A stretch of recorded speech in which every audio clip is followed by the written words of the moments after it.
ஸ்ரீமன் நாராயணீயம் 20ஆம் தசகம் ரிஷபதேவர் சரிதம்.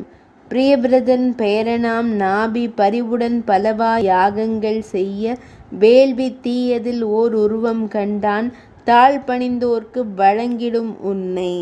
அண்டம் எல்லாம் அடங்கிய பொருளே குண்டம் தனிலே உன்னை கண்டு நின்னையொத்த மகன் வேண்டுமென முனிவர் வாழ்த்த வரம் நல்கினாயே. அருந்தவ புதல்வன் வேண்டியபடியே பிரியவிரதன் பேரன் தனக்கு அகிலம் காணா சிறப்புகளோடு மகனாய் வந்தாய் ரிஷபனாக.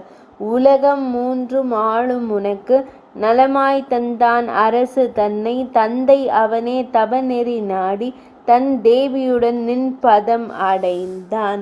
அமைந்த நிந்தன் பெருமை பொறாது இமையோர் தலைவன் மலையை நிறுத்த ஆழியோன் நீ உன் தவத்தை கொண்டே ஊழிபோல் அதனை பொழிய வைத்தாய். கருவம் அழிந்த வானவர் தலைவன் அருமகளை திருமணம் செய்விக்க பெருமையாய் பெற்றாள் நூற்றுவர் தம்மை. பரதன் அவரில் மூத்தவனானான். 150 யோகியரானார் மற்றும் 9 அரசர்களானார். மற்றையோர் தவத்தால் அந்தணரானார். பற்றை அறுத்தார் அறவழி நின்றார்.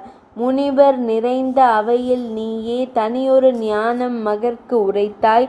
நித்தம் தவநெறி மேற்கொண்டே பித்தனை போல திரிந்தாய் அன்றோ. அனைத்தும் உன்னில் நிறைந்திருந்தாலும் ஞானம் தன்னை ஊருக்கு உரைத்தாய்.